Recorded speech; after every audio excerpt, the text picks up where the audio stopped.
Shit, எல்லாத்தையும் நான் மன்னிச்சு விட்டுறேன் ஐயா. வாழ்க்கையில மனுஷனுக்கு எது முக்கியம்? சோறு சார். Discipline, obedience, punctuality. இதுல ஏதாவது ஒண்ணு இருக்காயா? டெய்லி ஸ்கூலுக்கு லேட்டா வரா. காலைல பார், ஷூ இல்ல, செருப்பு தான் போட்டிருக்கா. தலை ஒழுங்கா வரல. மற்ற பசங்களுக்குலாம் ஸ்டாஃப் தான் வந்து கம்ப்ளைண்ட் பண்றாங்க. இவ ஒருத்தவ மட்டும் தான் பியூன் கூட வந்து கம்ப்ளைண்ட் பண்றாங்க. எவ்வளவு இன்சல்ட்டா இருக்கு தெரியுமா? சார் நிறுத்துமா, இதுக்கும் உங்க மாமா தானே காரணம். அவன நான் பாத்துக்கிறேமா.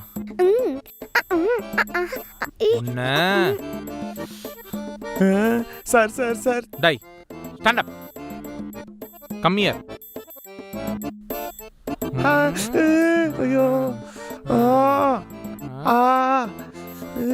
ஒரு குழந்தைன்றது கள்ளி மண்ணு மாதிரி. அத ஒழுங்கா பிடிச்சி புள்ளையாராக்கிறதும் பில்லி சூனியமா மாத்துறதும் வளர்க்கறவங்க கையில தான் இருக்கு. புரியுது சார்.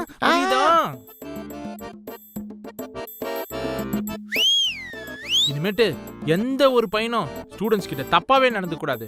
அதுக்கு இது ஒரு எக்ஸாம்பிள். போ. ஆழியா, ஐ எம் சாரிமா. எல்லாத்துக்கும் உங்க மாமா தான் காரணம்னு தெரியாம எத்தனையோ நாள் உன்னை திட்டிருக்கேன், அடிச்சிருக்கேன். யாரு தப்பு பண்ணாலும் அவங்க தண்டனை அனுபவிக்கணுமா? இந்தா இத புடி, உன் கையாலே என்ன அடிச்சிடுமா. சார் எப்படி சார் நான் போய் உங்களை அடிக்க முடியும்? No no no no no no. யாரு தப்பு பண்ணாலும் அவங்களுக்கு தண்டனை கொடுக்கணும். அடி அடிமா, அடி. நீங்களே சொன்னதுக்கு அப்புறம் நானும் அடிக்கிறேன் சார். இதுல அடிமா.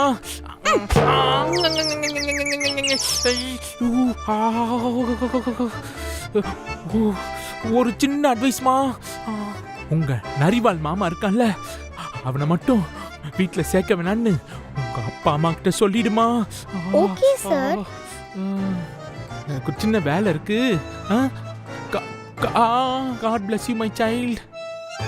நான் ஹாஸ்பிட்டல் வரைக்கும் போயிட்டு முடிச்சிட்டு வந்துடுறேம்மா.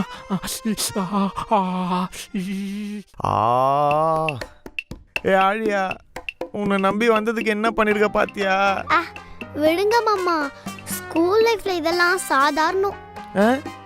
நான் ஸ்கூல் முடிச்சு 10 வருஷம் ஆகுது. இதெல்லாம் உனக்காக வந்து வாங்கினேன். நான் படிக்கும் போது கூட இவ்வளோ பனிஷ்மெண்ட்லாம் அனுபவிச்சதே இல்லை. அவன் அடிச்சா கூட பரவாயில்ல, குரங்கு மாதிரி கடிச்சு வச்சிட்டான். இதுக்கு எத்தனை ஊசி போட சொல்லுவாங்கன்னே தெரியல.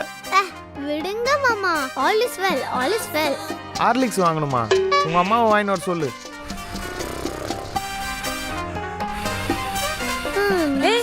ராஜ், நீ எப்போ வந்த? எனக்கு ஒரு ஃபோன் பண்ணிருக்கலாம்ல. எனக்கு வர டைம் ஆகுது. நான் ஒரு கேர்ள்ஸ் அவுட்டிங் கிளம்பிட்டு இருக்கேன். கேர்ள்ஸ் அவுட்டிங்க்கு நீ எதுக்கு போற? நானும் பெண் தானே.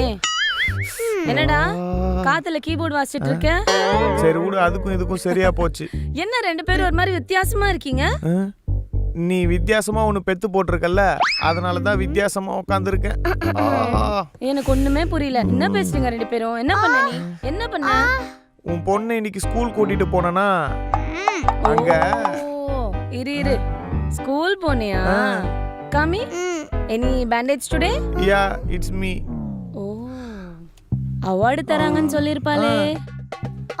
ஸ்கூல்ல பிரின்சிபலை பார்த்தே ஆகணும்னு சொல்லிருப்பாளே. ஆமா, இது எல்லாத்துக்கும் நீங்க தான் காரணம்னு சொல்லிருப்பாளே. எப்படி உனக்கு தெரியும்? இவ எல்லா மாசமும் இதான் பண்றா. எல்லா வருஷமும் பண்றாளா? இன்னைக்கு நீ எப்படிடா மாட்டின? தெரியாம மாட்டீங்கன்னு. சரி, பசிக்குது, எதனா சாப்பிடுறதுக்கு இருக்கா? ஐயோ, நான் வேற அவுட்டிங் போறேன்னு எதாவது சமைக்கவே இல்லையே.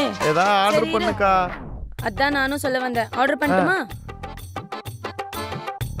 ஏய், இந்த பக்கத்து ஹோட்டல்ல உப்புமா நல்லா இருக்கும்டா. நான் ஆர்டர் பண்றேன், வெயிட் பண்ணு. மாமா, அவங்க அப்படிதான் பேசிட்டே இருப்பாங்க, நீங்க கண்டுக்காதீங்க. அடுத்த வாரம் கரஸ்பாண்டுக்கு கூட ஒரு மீட்டிங் இருக்கு. போவியா? நான் ஹாஸ்பிடல் கிளம்புறேன். பண்ணிட்டேன்டா. ஏய், என்ன உப்புமா ஆர்டர் பண்ண சொல்லிட்டு எங்க போயிட்டான்? என்ன சொன்ன? உண்மையை சொன்னேன். நான் உப்புமா ஆர்டர் பண்ணிட்டேனே.